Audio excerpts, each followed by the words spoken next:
We choose to go to the moon in this decade and do the other things, not because they are easy, but because they are hard. Because that goal will serve to organize and measure the best of our energies and skills. Because that challenge is one that we're willing to accept, one we are unwilling to postpone, and one we intend to win, and the others too. I'm at Cape Canaveral. This is Kennedy Space Center. Perhaps no other place on Earth has quite the level of optimism as this place has demonstrated over the years. Problems are soluble, and although at times there have been missteps in the exploration of the cosmos, people have lost their lives, there have been terrible errors that have been made, those errors typically have been corrected. If we persevere, if we continue, if we recognise that although problems are inevitable, they are always soluble, then the next step won't merely be the moon or Mars, it'll be the stars.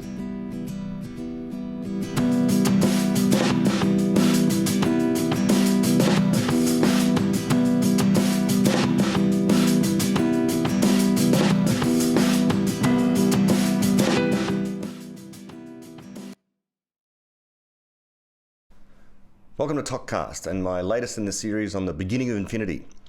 This has to be very close to my favourite chapter in the book. I've only recently arrived home from a visit to the United States, hence the shirt. It's been a long time since I've actually been there, but it was positively buzzing just the way I remembered it.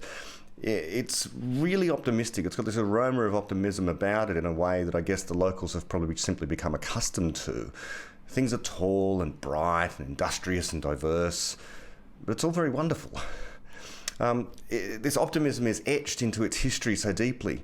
Now, when I say that, I'm kind of comparing it to places that maybe I'm biased in having visited recently, areas of Europe and Asia and, of course, Australia.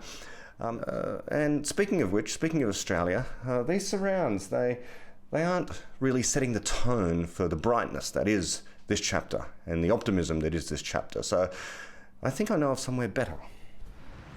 Now, I first started preparing to read through this chapter and to make comments on it around the time that Avengers Endgame, the last big Marvel superhero movie, came out, and also around the time the final episodes of Game of Thrones were aired.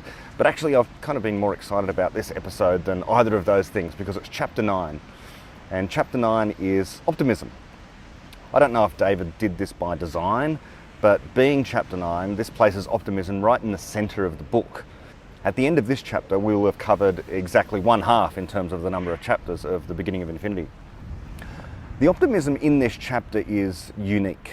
Now, there have been physicists who have noticed before that that which is not prohibited by the laws of physics must be possible. But David has developed this into a genuine worldview that has infinite reach into every single domain of inquiry. It doesn't matter the subject, problems are soluble. Now, I mentioned the Avengers movie, Endgame, probably the biggest movie of this year, certainly in terms of cost it will be. Now, actually in that movie we hear about the Deutsch proposition. Now, I don't know what the Deutsch proposition is, and I don't think David does either. I'd like to know what the scriptwriters were thinking, but for our age, actually, something more along the lines of Deutschian optimism in Chapter 9 could certainly serve as the Deutsch proposition. Maybe something like the couplet, problems are soluble, problems are inevitable. Or indeed, his principle of optimism, his definition of what optimism is, being that all evils are due to a lack of knowledge. Optimism is the rational stance, given our ability to create knowledge. It's tied to this problem-solving attitude and placing the problem at the heart of epistemology rather than the chimera of justification. Optimism is also connected to physics because problems are soluble because solutions found are physically possible transformations that allow us to overcome the obstacle that we've called a problem. These transformations are possible because they begin as computations, creations in the minds of universal explainers, people. So here we have Chapter 9 connected to the beginning of infinity, how explanations are what transform the world, and how these explanations are about what is physically possible, and in many cases actually what is prohibited, what is physically not possible when it comes to physics, morality and so forth. Optimism is about wealth creation and the conditions under which decisions are best made to achieve outcomes that do not entrench error. You can see the chapter on choices for that. And optimism is about the connection between epistemology or abstract knowledge creation and physical resources. And we're going to see that in the chapter on unsustainable. Optimism does not say that it will be done. It says it can be done. And what it is to solve our actual problems. To do this takes resources. And to know that a resource even is a resource takes knowledge. To extract the resources and then use them to create more knowledge takes wealth. And so the cycle leading to progress continues. Chapter 9. Optimism. The possibilities that lie in the future are infinite. When I say it is our duty to remain optimists, this includes not only the openness of the future, but also that which all of us contribute to it by everything we do. We are all responsible for what the future holds in store. Thus it is our duty not to prophesy evil, but rather to fight for a better world. Karl Popper, The Myth of the Framework, 1984. Martin Rees suspects that our civilization was lucky to survive the 20th century, for throughout the Cold War, there was always a possibility that another world war would break out, this time fought with hydrogen bombs, and that civilization would be destroyed. That danger seems to have receded. But in Rees's book Our Final Century, published in 2003, he came to the worrying conclusion that civilization now had a 50% chance of surviving the 21st century. So I'll pause almost immediately to remark that this chapter could be read alongside the discussion that Rees and Deutsch had at the Royal Society for the Encouragement of Arts, Manufacture and Commerce, or the RSA as they call themselves. What was illuminating in that discussion was the questions that were asked as well as the discussion between Rees and Deutsch. So I wouldn't say that pessimism is merely connected to, or even intimately tied up with, bad ideas like authoritarianism, anti-humanism, coercion. It's not merely intimately connected with these things. It is at a deeper level of explanation. It's a more fundamental mistake than those others. Those others are derivative of pessimism. Pessimism is at the heart of these bad ideas. They're motivating. It is motivating these other bad ideas as well. So pessimism about all sorts of things, not just about humans, about knowledge, about technology. In the discussion between Rees and Deutsch, a number of people asked about the inequality that comes with technology. This is really part of the cultural discussion at the moment about how certain people in Silicon Valley have just so much money and so much power that really we need to start thinking about ways in which government can intervene, because otherwise these people are going to have too much power. Perhaps they already have too much power. And so the concern there is that technology breeds inequality. And of course, we always assume in these discussions, don't we, that inequality is bad. That's just assumed. We don't go any deeper because the discussion rarely moves beyond the idea that inequality simply is bad on its face. That's an assumption, that's a premise we begin with. And of course, if you begin with that assumption, then you're led to all sorts of weird conclusions. Rather than thinking that inequality is actually a good thing, that it is a sign that people are pursuing their own interests to the degree that they can and the degree that they want to. So when people think they've seen something like inequality being magnified or amplified by something like technology, then they call for things like redistribution. They call for force. Martin Rees in that discussion explicitly calls for redistribution. Others just saw inequality as a bad thing. And if you watch that discussion, you can hear one questioner ask a question. Well, it's actually more of a very long statement, actually. There was no question mark at the end of it. But I thought it contained a very important insight. And she observed that far from technology increasing inequality, technology, like say smartphones, has given billions of people worldwide, among some of the poorest people in the world, access to information like never before. It really does level the playing field. And yes, if you provide value to billions of people around the world, it's not surprising that you become a billionaire. But in doing so, you've helped so many people. You've actually leveled the playing field. The reason that people have smartphones in the third world now, or what used to be called the third world, is because they have sufficient wealth to purchase those smartphones. And those smartphones are worth more to them than what they would otherwise have done with that money. This is a wonderful thing. This is a glorious thing that really we should be praising.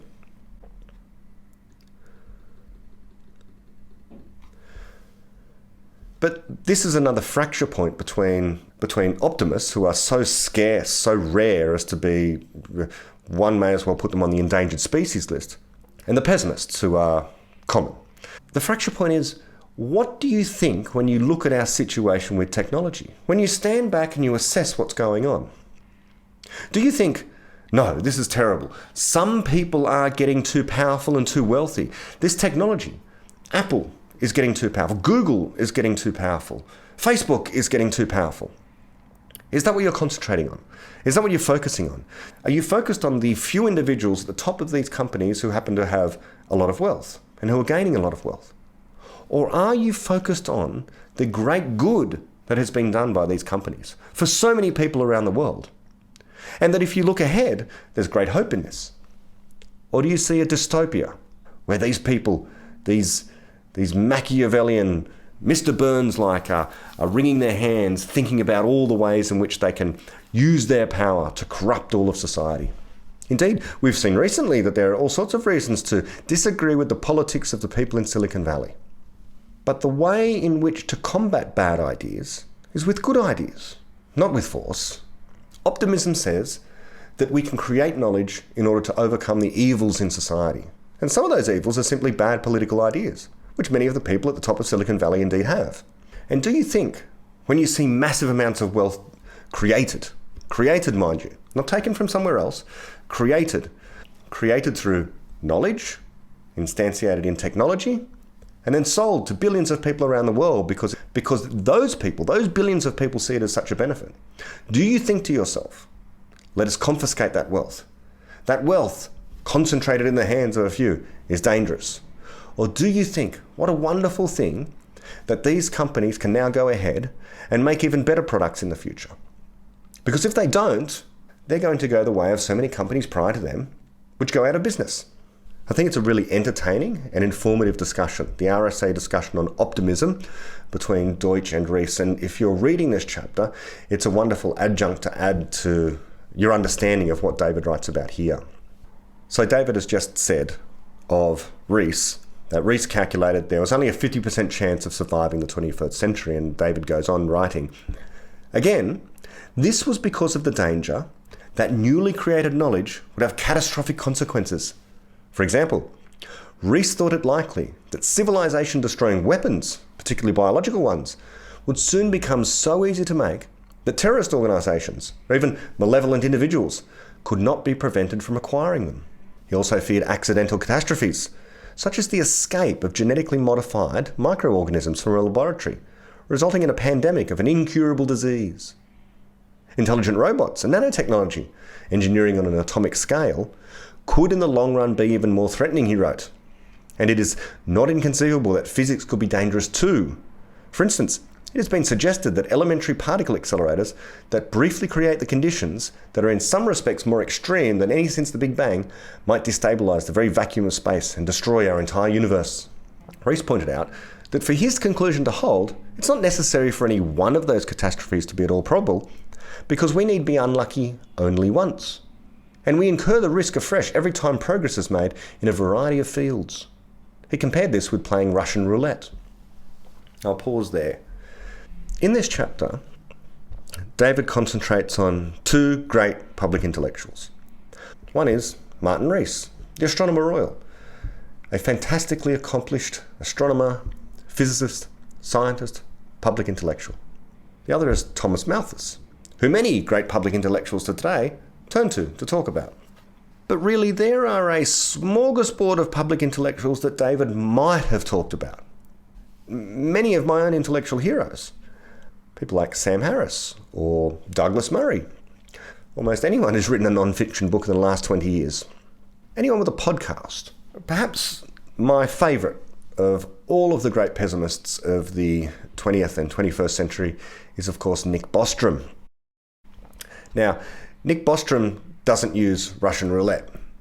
He's not even pulling rabbits out of hats, but he is pulling balls out of urns. And he compares human creativity to pulling a ball out of an urn. And so far, we've been pulling useful balls out of the urn. And sometimes the useful ball that comes out of the urn can have good and bad applications. But what he's very worried about is the black ball. The black ball that might be pulled out of the urn. And the black ball, according to Bostrom, is a technology that is just so nefarious that there is no upside. and it will destroy the civilization which pulls it out of the urn. If you want a summary of Bostrom's ideas, you can just Google him and go to his own website. He's written many books that concentrate on uber pessimism. Pessimism that talks about existential risk, the end of the future. So he's very animated about it. Now, Sam Harris had him on the podcast earlier in 2019. A very good interview. A very great insight into just how deep pessimism can go. They talked about all sorts of things. One thing that just to speak to what David has mentioned there, all these different things that could go wrong and that people are worried about. Bostrom's worried about rather the same things that Rees is worried about, which is what Harris is worried about. And Harris and Bostrom agreed with each other that, for example, in the future, we might have something like everyone might have their own 3D printer where you can 3D print, rather CRISPR style, your own biological add-ons in order to fix up your own genetic code when it starts to go wrong over time. And what Harris was really worried about, and Bostrom kind of agreed, was that with such a technology where everyone at home can just 3D print their own biological organisms or biological fixes to problems that go wrong, it could also be used for evil. And so you only need one person out of the billions that are on Earth who decide to use this technology for evil that could kill millions or perhaps billions of people. Maybe they could genetically engineer in their home 3D biological printer the virus that will be as easily spread as the common cold, but more virulent than any virus we've ever encountered before. A virus that will be more deadly than any virus we've encountered before. And they both agreed that this was a terrible existential risk. What confused me is, why is it that the same 3D printing technology can't also be used to print the cure for that particular virus?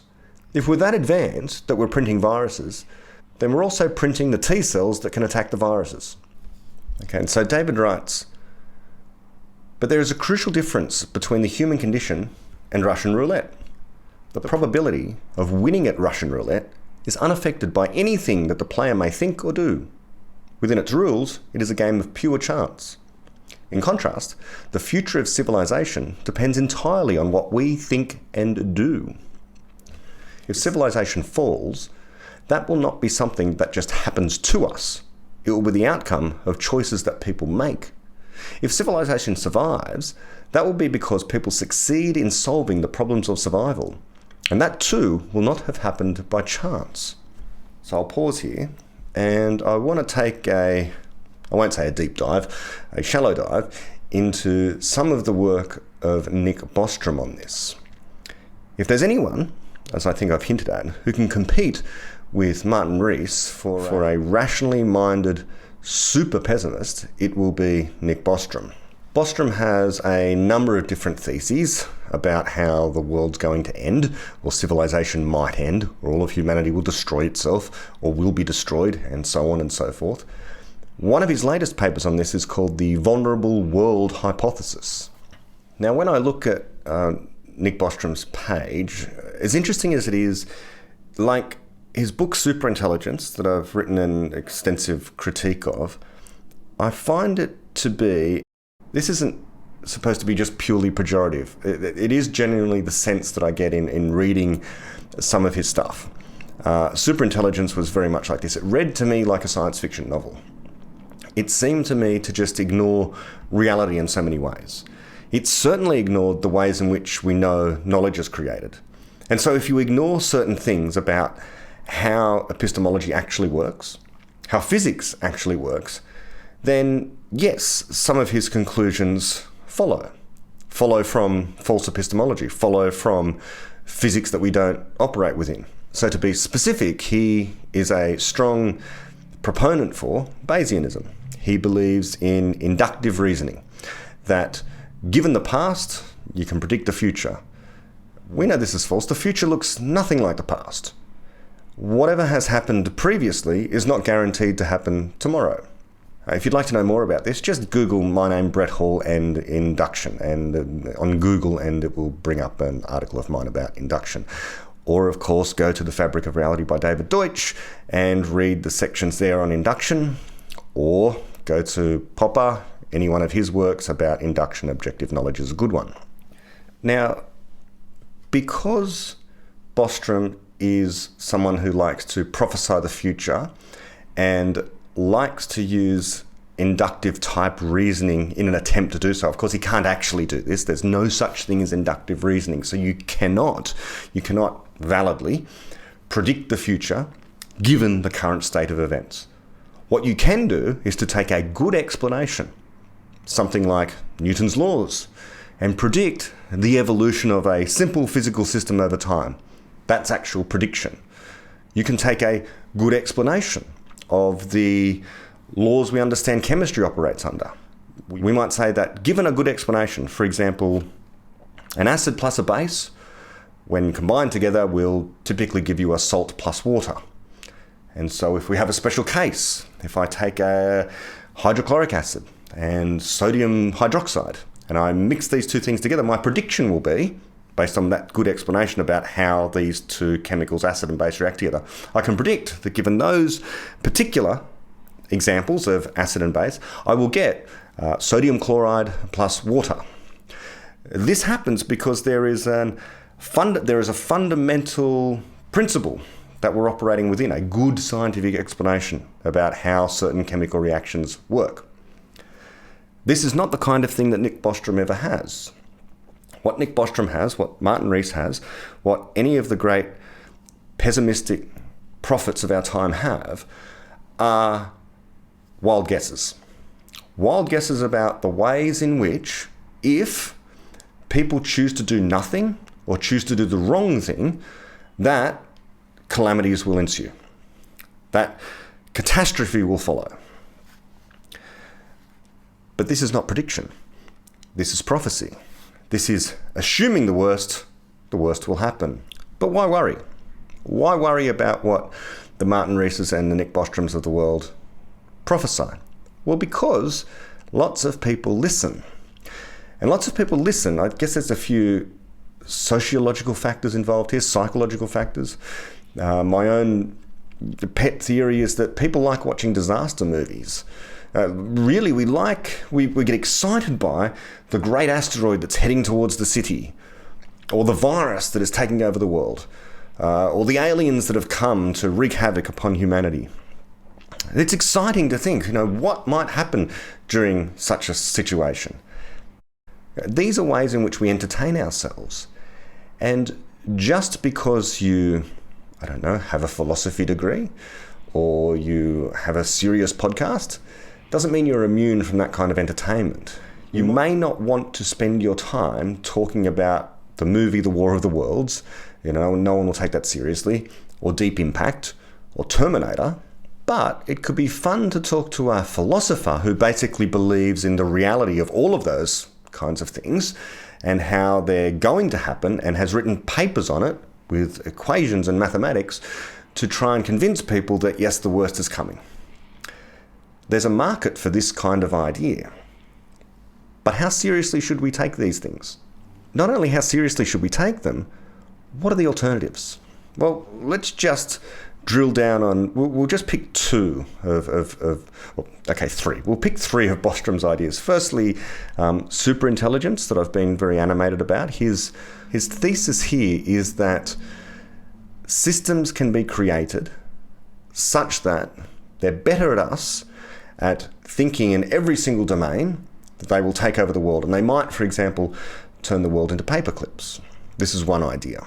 And Sam Harris puts it as, you can simply imagine a system like we have today that is better at every single human at playing chess, or better at playing the Go game, or better at driving than any human can, or better at shooting a gun than any human can. I say, okay, so iterate for every single capacity that we can program. Then you have a system that is, by definition, better at everything we know about than a person is. So therefore we have a superintelligence. And if we programmed it in the wrong way, or if it started to think to itself, these people are superfluous, or this planet is superfluous, or I want to follow my programming which will allow me to turn the planet into paperclips, we'll be unable to stop it. Because by definition, it's better at us, and faster than us, and stronger than us at everything. This is false because the way that people think is not by slavishly following an algorithm. It's by creatively conjecturing new ideas, new solutions, things that people have never previously thought of before. And so if you do have a system which is better at everything that we can program, we only need to find one thing not in that list of programs, and we can thwart that thing. Creativity will always beat a system that lacks it. And of course, if you have a system that does have creativity, then you can teach it. Then it's not going to turn the world into paperclips, because it can be persuaded that turning the world into paperclips is not a good idea. In fact, it can persuade itself, and it would prior to doing so, if it was genuinely creative. And if it's not creative, again, the only thing you need to do is to be creative yourself to outwit it. Okay, so that's superintelligence. I still recommend that people read it, because if they're interested in this particular idea, it seems to me to be the best work defending that particular thesis. Terrible though it is, I still think that it's worth reading, because then you understand what other people are getting at when they argue that the robots are going to take over the world. This is the kind of thinking that underpins their doomsday scenarios. So next is the vulnerable world hypothesis. And again, Bostrom is animated by, in the same way that Rees is, that these terrible things have a certain chance of happening. And so therefore there's a probability associated with them. And therefore we can use these probabilities, plug them into Bayes' theorem, and predict likely outcomes. One thing about Bostrom that, Bostrom's writing, I should say, that irks me, and I've mentioned this kind of thing before, is the proliferation of nomenclature. This use of acronyms and just confusing terminology, where really it's a very simple idea that's being talked about. And so in the vulnerable world hypothesis, very early on in the paper, which is here, he talks about the reason why the vulnerable world hypothesis is true is because of something called the semi-anarchic default condition.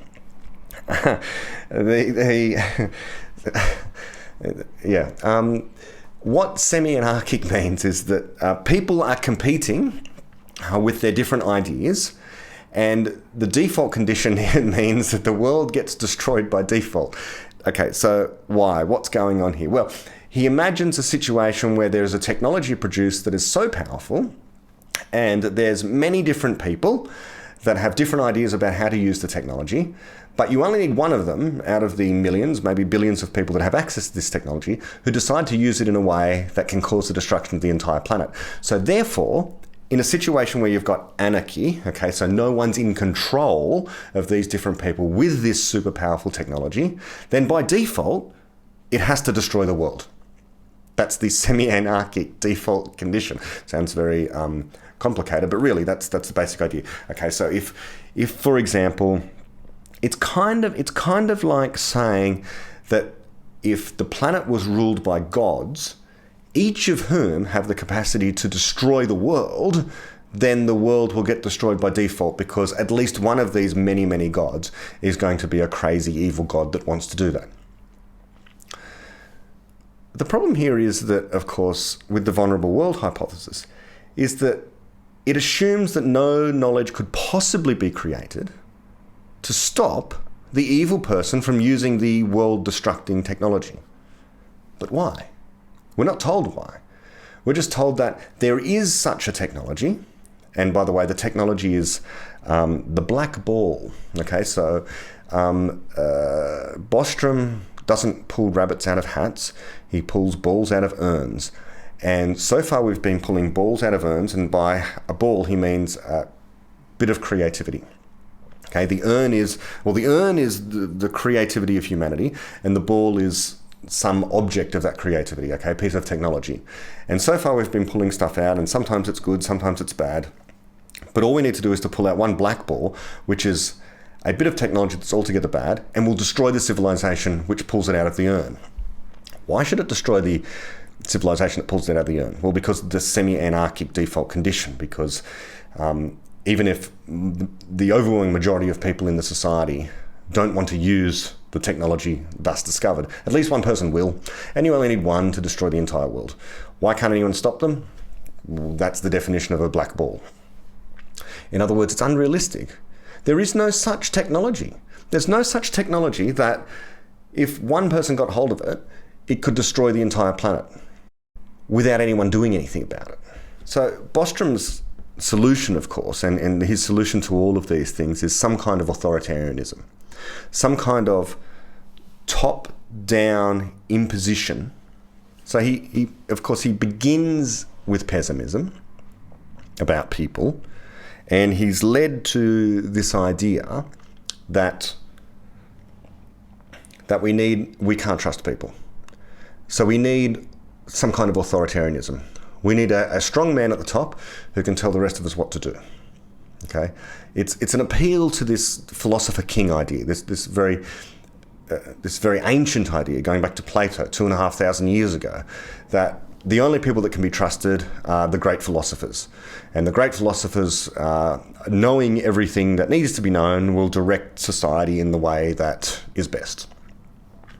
In other words, an assumption of non-fallibilism on the part of, or a lesser form of fallibilism amongst the philosophers and the smart people and the strong men at the top than among the general populace, who cannot be trusted. He's got this, Bostrom has this section of the paper, the Vulnerable World Hypothesis, which is, again, it's an entertaining read as far as it goes. I find it a little bit like science fiction. He's got this thing called the type 1 vulnerability, and he speaks about this actually in his podcast with Sam Harris as well. And the essential idea here is that it's possible for individuals to become too empowered to create harm. And this is a terrible thing in the future, that one day our technology, our knowledge, causes individuals to be so powerful that they can create almost any harm. So he doesn't want individuals to become empowered to create harm, or so empowered as to create harm. But the to create harm part of that sentence, that phrase, to create harm, is superfluous. If you're not empowered to create harm, then you're not empowered at all. Empowerment means you could do good or you could do evil. And so with whatever amount of power you have, the power could be used to do good or to not do good, to create or to destroy. This has always been the case. Every person that has ever been born has the capacity to create or to destroy, to do good or to do evil. Bostrom is concerned that in the distant future, any one of us will have too much power to do harm. But the to do harm is pointless. He's really worried about too much power. He doesn't want individuals to have too much power. And so this is really another fracture point between the pessimists and the optimists, between collectivists and individualists, between those who have an optimistic view of humanity and our people are creators who want to do good, who want to solve their problems, and those who are very skeptical of the entire project of humanity and people. And so therefore they demand a kind of collectivism, that we need to have, again, a committee, a king, an elected group, something at the top that can keep control of everyone else. Of all the solutions to our circumstance, the problems that we have, this one is the most terrifying to me. This tyranny, this kind of belief, because we've had it so many times before, that some know better for everyone else. It's not a denial of the idea that there are evil people, or that some people do want to destroy. It's an acceptance of that idea, and that the only solution to that idea is for the good people, the good individuals, to make progress faster. And they will make progress faster if they're allowed to. If they're constrained by a state, or authorities, or committees, or something else, then yes, their progress is going to be slowed in some way. And that causes them to have a great disadvantage compared to perhaps people who refuse to obey the rules and who want to do some destruction. At the moment, we're not in that situation. At the moment, what we have is relative freedom, such that individuals who are good can pursue solutions and can make progress and can create. While the people who want to destroy, they make some progress sometimes and cause some destruction at times, but generally they're thwarted. We can't create an unproblematic state. And this idea that we have some top-down imposition of control on all the individuals because we don't want them to become too empowered to create harm is a recipe for disaster. It assumes that we can prevent problems, but problems are inevitable. Okay, so that's the vulnerable world hypothesis. Let me put that one aside for the moment. Now there's something else called the doomsday hypothesis, and I really want to come back to that. This is something that Bostrom himself didn't invent, but he's a great supporter of. And so I'd like to come back and I'll criticise that after a little bit more from the beginning of Infinity. So returning to the book now, finally. David writes, both the future of civilization and the outcome of a game of Russian roulette are unpredictable, but in different senses and for entirely unrelated reasons. Russian roulette is merely random. Although we cannot predict the outcome, we do know what the possible outcomes are and the probability of each, provided the rules of the game are obeyed. The future of civilization is unknowable because the knowledge that is going to affect it has yet to be created. Hence, the possible outcomes are not yet known, let alone their probabilities. Let me just repeat. The possible outcomes are not yet known, let alone their probabilities. This is the fatal blow against people who use Bayesian reasoning in order to prophesy the future of civilization into the far distant reaches of time. It's not possible because we don't know what knowledge we'll have in the future that will affect the future. Back to the book. The growth of knowledge cannot change that fact. On the contrary, it contributes strongly to it. The ability of scientific theories to predict the future depends upon the reach of their explanations, but no explanation has enough reach to predict the content of its own successors, or their effects, or those of other ideas that have not yet been thought of. Just as no one in 1900 could have foreseen the consequences of innovations made during the 20th century, including whole new fields such as nuclear physics, computer science and biotechnology, so our own future will be shaped by knowledge that we do not yet have. We cannot even predict most of the problems that we shall encounter, or most of the opportunities to solve them, let alone the solutions and attempted solutions and how they will affect events. People in 1900 did not consider the internet or nuclear power unlikely. They did not conceive of them at all. Pause there and just my reflection on that short section. When we have prognostications about the far future by people, experts or otherwise, this is the problem. We do not even have the tools to properly imagine what the future will be like.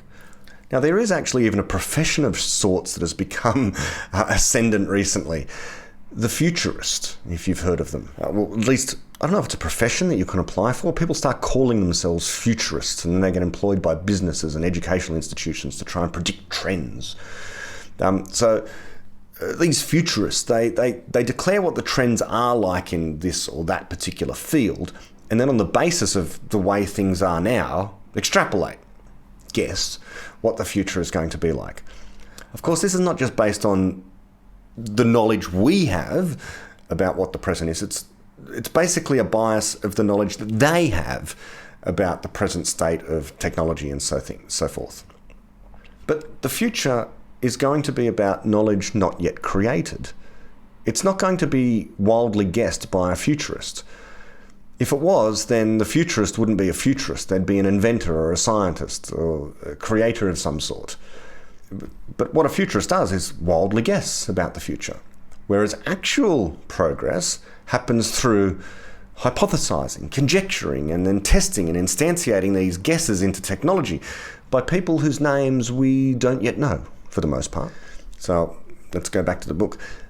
David writes, no good explanation can predict the outcome or the probability of an outcome of a phenomena whose course is going to be significantly affected by the creation of new knowledge. This is a fundamental limitation on the reach of scientific prediction, and when planning for the future, it is vital to come to terms with it. Following Popper, I shall use the term prediction for conclusions about future events that follow from good explanations, and prophecy for anything that purports to know what is not yet knowable. Trying to know the unknowable leads inexorably to error and self-deception. Among other things, it creates a bias towards pessimism. For example, in 1894, the physicist Albert Michelson, or is it Michelson? I hear physicists say both at times, so let's call him Albert Michelson for the moment, made the following prophecy about the future of physics. The more important fundamental laws and facts of all physical science have all been discovered. These are now so firmly established that the possibility of their ever being supplanted in consequence of new discoveries is exceedingly remote. Our future discoveries must be looked for in the 6th place of decimals. Albert Michelson, address at the opening of the Ryerson Physical Laboratory, University of Chicago, 1894. Now, I had that book, just by the way, have my little books in the background there. I probably should have put, which I do have somewhere or other, The End of Science by John Horgan. John Horgan he was one of the, he's someone who's interviewed David Deutsch about the beginning of infinity. But The End of Science is it says some wonderful things about the progress of science over time, but concludes we've just about discovered everything that we can possibly hope to discover, and hence the end of science. Terribly mistaken, but he could take note of exactly what's being written here as well. Anyway, I'll continue with the beginning of infinity, and David writes, what exactly was Michelson doing when he judged that there was only an exceedingly remote chance that the foundations of physics as he knew them would ever be superseded? He was prophesying the future. How? On the basis of the best knowledge available at the time. But that consisted of the physics of 1894.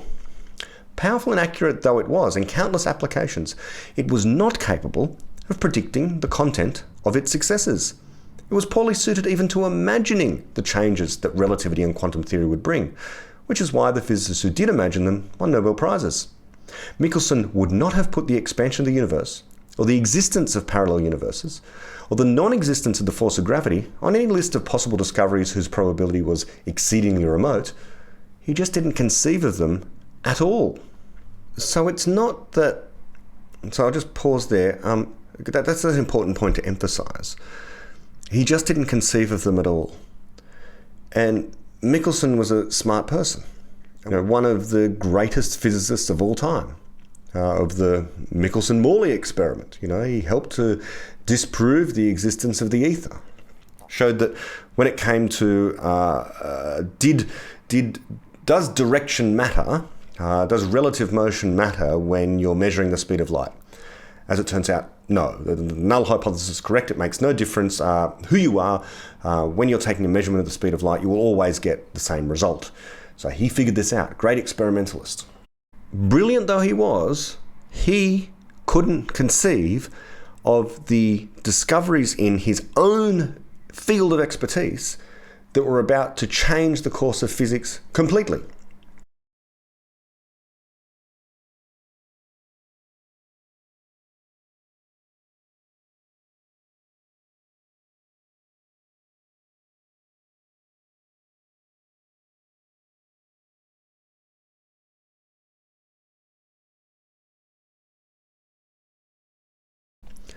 The lesson there should, in everyone's mind, be lit up in neon lights. It doesn't matter how brilliant you are, even within your own field. It is very difficult for you to predict what's going to happen next, let alone what's going to happen in fields far removed from your field of expertise, let alone in all fields that might affect the evolution of civilization. Anyone who pretends to know what's going to happen in the future, so-called futurists, the pessimists who are predicting global catastrophes, they think that they can predict the knowledge yet to be created, and in all cases they think that that knowledge yet to be created will be insufficient to solve the problems of today, let alone the problems of tomorrow. And this is pure prophecy.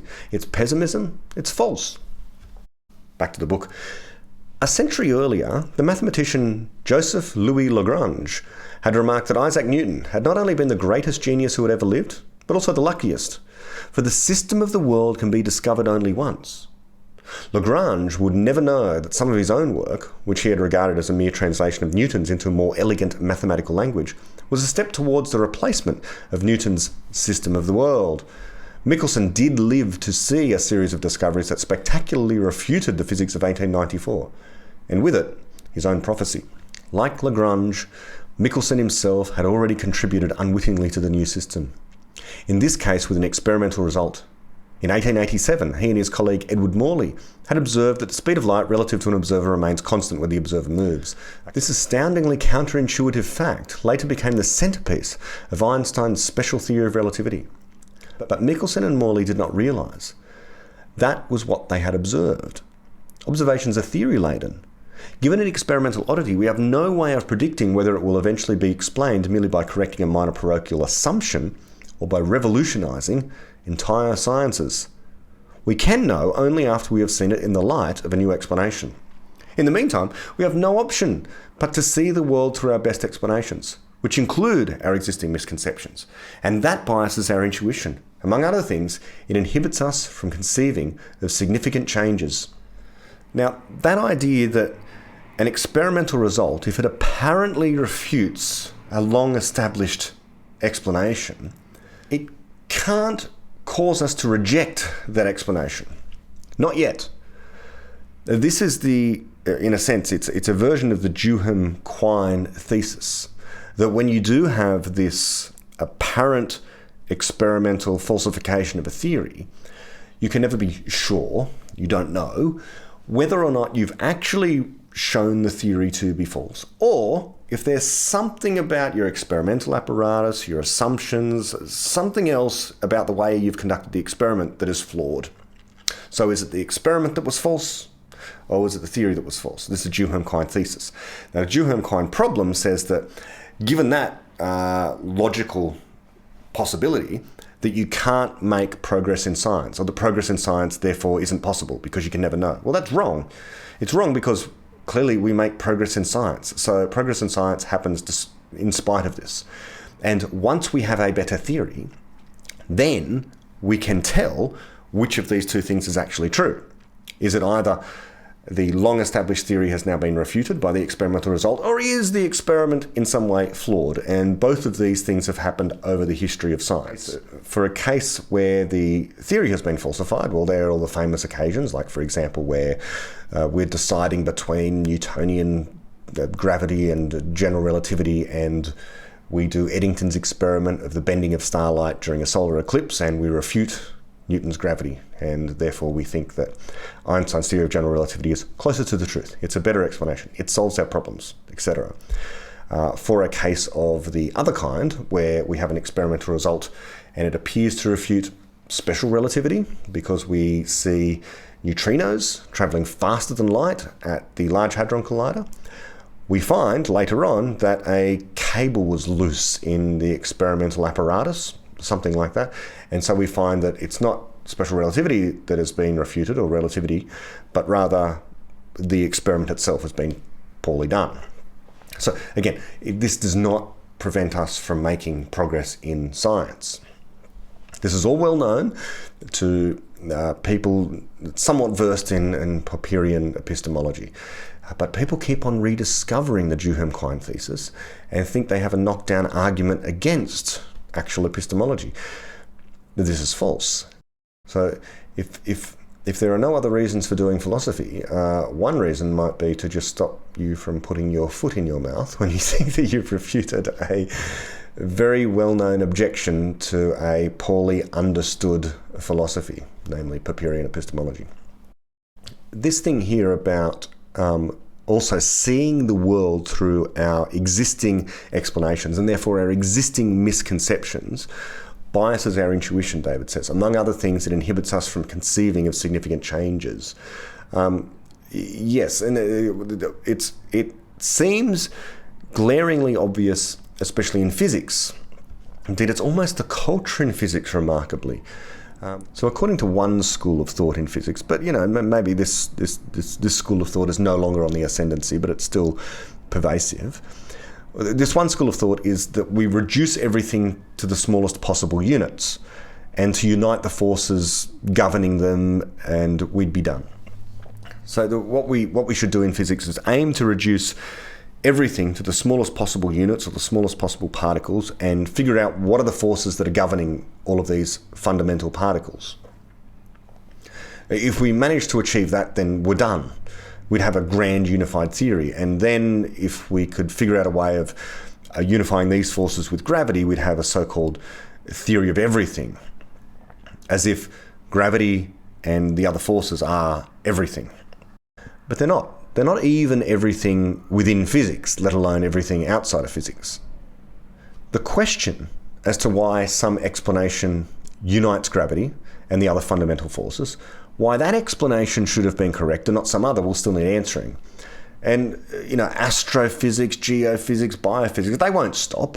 Physics won't end, and even particle physics won't end if we unify all of the forces. We'd still want to know, we'd still wish to know if there are smaller particles still, that these fundamental particles, what we think are fundamental at the moment, truly are fundamental. It would be like thinking prior to I always think of this as kind of reminiscent of, well, prior to the completion, so-called completion, of the periodic table, say once we've found element number, 118, that we'd have a chemical theory of everything, and that then chemistry would be over. Well, no, that would be absolutely ridiculous. With a completed periodic table, we've barely even begun. The periodic table is kind of the starting point for chemistry in many ways. It's not an end in itself.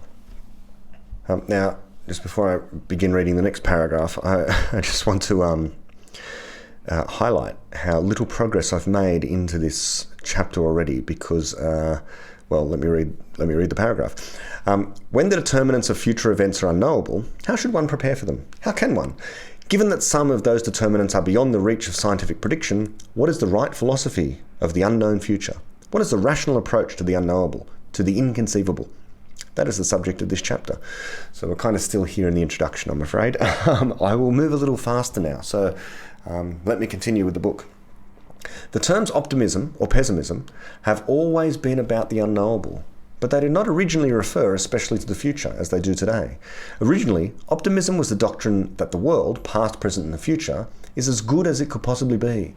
The term was first used to describe an argument of Leibniz, 1646 to 1716, that God, being perfect, would have created nothing less than the best of all possible worlds. Leibniz believed that this idea solved the problem of evil, which I mentioned in chapter 4. He proposed that all apparent evils in the world are outweighed by good consequences that are too remote to be known. So then David writes about Leibniz, and Leibniz had this idea that the best always happened, because if you change anything apparently for the better in some way, some little kitty's starving on the street corner, if God did something such that the little kitty wasn't starving on the street corner and suffering in the way that they were suffering, then if God was to change that, then something else would be affected elsewhere in the universe, such that the overall net effect would be worse than what we currently have. So this is Leibniz's idea of the best of all possible worlds. But as David observes, you could have an anti-Leibniz philosopher who believes in the worst of all possible worlds, such that the world is the way it is and it's as terrible as it possibly can be, and if you changed one thing, then something else would change such that things would be better. Or you could have a world exactly halfway between these two, or any other percentage that you like. Maybe it's exactly 30% evil and 70% good. So none of this is particularly helpful. Okay, so I'll skip past that part and begin again. David writes, in everyday usage, a common saying is that an optimist calls a glass half full, while a pessimist calls it half empty. But those attitudes are not what I am referring to either. They are matters not of philosophy, but of psychology. More spin than substance. The terms can also refer to moods, such as cheerfulness or depression, but again, moods do not necessitate any particular stance about the future. The statesman Winston Churchill suffered from intense depression, yet his outlook on the future of civilization and his specific expectations as wartime leader were unusually positive. Conversely, the economist Thomas Malthus, a notorious prophet of doom, of whom more below, is said to have been a serene and happy fellow who often had his companions at the dinner table in gales of laughter. Blind optimism is a stance towards the future. It consists of proceeding as if one knows that the bad outcomes will not happen. The opposite approach, blind pessimism, often called the precautionary principle, seeks to ward off disaster by avoiding everything not known to be safe. No one seriously advocates either of these two as a universal policy, but their assumptions and their arguments are common and often creep into people's planning. Skipping just another short paragraph about the Titanic, and then David writes, but blind pessimism is a blindly optimistic doctrine. It assumes that unforeseen disastrous consequences cannot follow from existing knowledge too, or rather from existing ignorance. Not all shipwrecks happen to record-breaking ships. Not all shipwrecks happen to record-breaking ships. Not all unforeseen physical disasters need be caused by physics experiments or new technology. But one thing we do know is that protecting ourselves from any disaster, foreseeable or not, or recovering from it once it has happened, requires knowledge. And knowledge has to be created. The harm that can flow from any innovation that does not destroy the growth of knowledge is always finite. The good can be unlimited. There would be no existing ship designs to stick with, nor records to stay within if no one had ever violated the precautionary principle.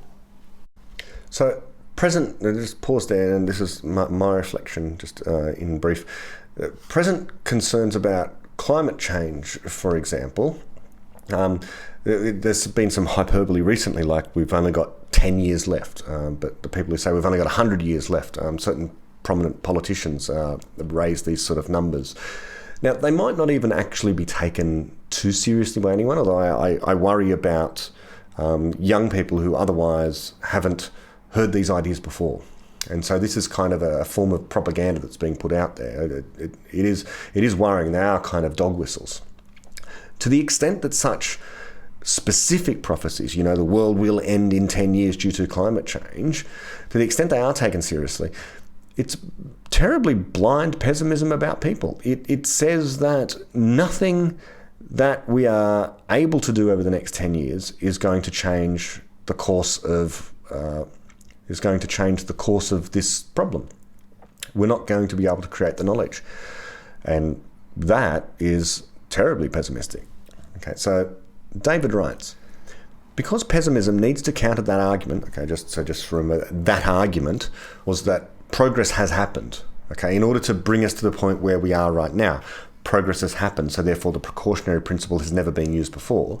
So David has written, because pessimism needs to counter that argument, in order to be at all persuasive, a recurring theme in pessimistic theories throughout history has been that an exceptionally dangerous moment is imminent.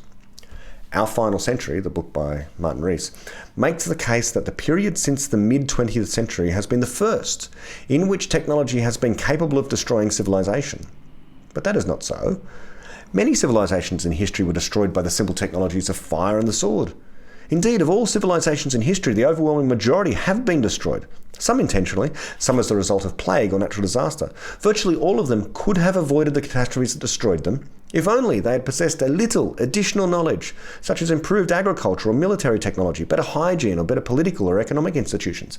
Very few, if any, could have been saved by greater caution about innovation. In fact, most had enthusiastically implemented the precautionary principle. More generally, what they lacked was a certain combination of abstract knowledge and knowledge embodied in technological artifacts, namely sufficient wealth. Let me define that in a non-parochial way as the repertoire of physical transformations that they would be capable of causing. An example of a blindly pessimistic policy is that of trying to make our planet as unobtrusive as possible in the galaxy, for fear of contact with extraterrestrial civilizations. Stephen Hawking recently advised this in his television series Into the Universe. He argued, if extraterrestrials ever visit us, I think the outcome would be much as when Christopher Columbus first landed in America, which didn't turn out very well for the Native Americans. He warned that there might be nomadic, space-dwelling civilizations who would strip the Earth of its resources, or imperialist civilizations who would colonize it. The science fiction writer Greg Bear has written some exciting novels based on the premise that the galaxy is full of civilizations that are either predators or prey, and in both cases, they are hiding. This would solve the mystery of the Fermi problem, but it is implausible as a serious explanation, For one thing, it depends on civilizations becoming convinced of the existence of predator civilizations in space, and totally recognizing themselves in order to hide from them, and totally reorganizing themselves in order to hide from them before being noticed, which means before they have invented, say, radio. Okay, I think I've got my camera back now, so I'll continue. Hawking's proposal also overlooks various dangers of not making our existence known to the galaxy, such as being inadvertently wiped out if benign civilizations send robots to our solar system, perhaps to mine what they consider an uninhabited system. And it rests on other misconceptions in addition to the classic flaw of blind pessimism. One is the spaceship Earth idea on a larger scale. The assumption is that progress in a hypothetical rapacious civilization is limited by raw materials rather than by knowledge. What exactly would it come to steal? Gold? Oil? Perhaps our planet's water? Surely not, since any civilization capable of transporting itself here, or raw materials back across galactic distances, must already have cheap transmutation and hence does not care about the chemical composition of its raw materials. So essentially, the only resource of use to it in our solar system would be the sheer mass of matter in the sun. But matter is available in every star. Perhaps it is collecting entire stars wholesale in order to make a giant black hole as part of some titanic engineering project. But in that case, it would cost it virtually nothing to emit inhabited solar systems, which are presumably only a small minority. Otherwise, it is pointless for us to hide in any case. So would it casually wipe out billions of people? Would we seem like insects to it? This can only seem plausible if one forgets there can be only one type of person. Universal explainers and constructors. The idea that there could be beings that are to us, as we are to animals, is a belief in the supernatural. So this is a crucially misunderstood point. It is a rare opinion. The vast majority of people and thinkers on this topic believe in the intelligence continuum. The intelligence continuum is this idea that, well, you've got bacteria. They can't do much except smell their environment and respond to it. And then you've got, I don't know, plants. They respond a little bit more. Insects a bit more. Fish more. And so on. You keep moving up the hierarchy of genetic complexity. And then you have people. You know, we're at the top, but it's a matter of degree, the difference between us and, let's say, a chimpanzee and a dog.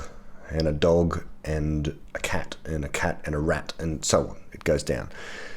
I think this idea is false.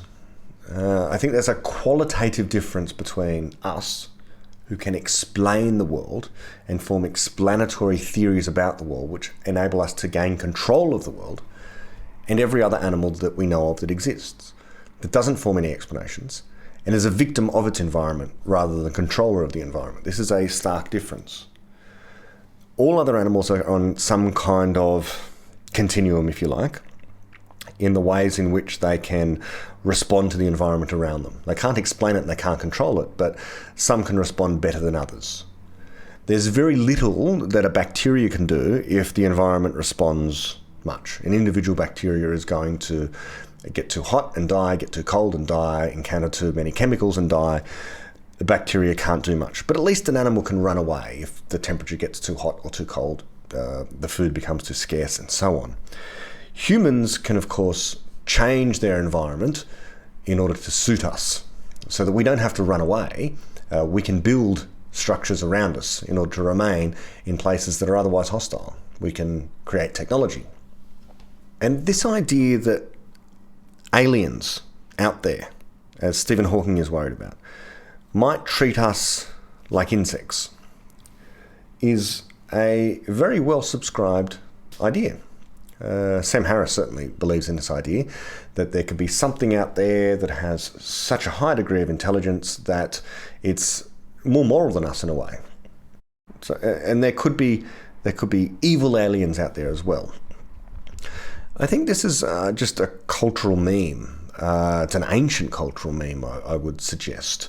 Going back to the times when there were good and bad gods.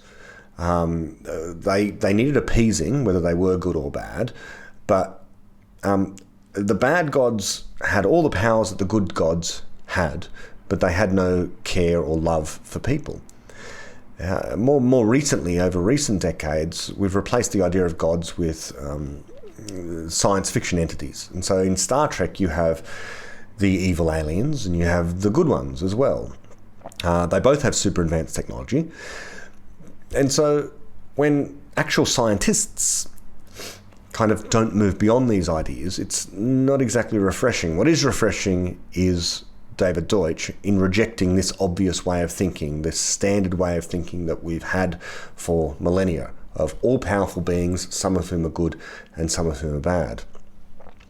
Once you understand the argument that David Deutsch is making about how progress that happens in one area, physics, epistemology, cannot be completely disconnected from progress that happens in another area, like morality, it becomes pretty obvious why these obvious ways of thinking that other people have are completely false. One assumption, of course, that this all rests upon about these evil aliens is that morality is subjective. And that is close to universally subscribed. And so it's amazing to me that even people who purport to believe in objective morality, like Sam Harris, reject the idea that we would converge on that objective morality. So the aliens would discover a better morality than we do, and that would not entail wiping us out. That would not entail causing us to suffer. That would entail helping us to learn what they've learned. Okay, so back to the book. David writes, "Moreover, there is only one way of making progress, conjecture and criticism. And the only moral values that permit sustained progress are the objective values that the Enlightenment has begun to discover. No doubt the extraterrestrials' morality is different from ours, but that will not be because it resembles that of the conquistadors. Nor would we be in serious danger of culture shock from contact with an advanced civilization. It will know how to educate its own children, or AIs, so it will know how to educate us, and in particular, to teach us how to use its computers." So again, me talking here, why people think knowledge can be partitioned in this way, such that advancements in one area could mean regression in another area, is a mystery. It's certainly a prejudice. Aliens who make scientific progress will make moral progress. If you can travel to the other side of the galaxy, then your morality is probably galaxies ahead as well. The same is true of AGI, right? Artificial General Intelligence. The same arguments hold. If we think it's an advance to reduce suffering, let's say, in the universe, why would aliens or super advanced artificial intelligence conclude otherwise? If they can understand so much more about physics and computation and engineering, science broadly, than we can, and faster than we can, why should we imagine that when it comes to the topic of morality, these super intelligent beings, be they aliens or artificial general intelligence, why would we imagine they must be more primitive than we are? That they won't care about other conscious creatures? How could they survive as long as they have if they did think that? If they did think that killing other beings was a way to make progress? Okay, so this is my bookend for the end of part one. As it turns out, this is going to be a three-part epic, but I think if any chapter deserves a three-part epic, it is the chapter on optimism. I do apologise for the long detour during this particular episode, all about Nick Bostrom, who in fact is, to be fair, barely even mentioned in the beginning of Infinity. Indeed, he's only mentioned once, and it's to do with his singularity argument, nothing to do with his pessimism, really. I suppose this part one has really been an introduction to set the scene for what's to come in parts 2 and 3, where I promise there'll be more quoting. Until then,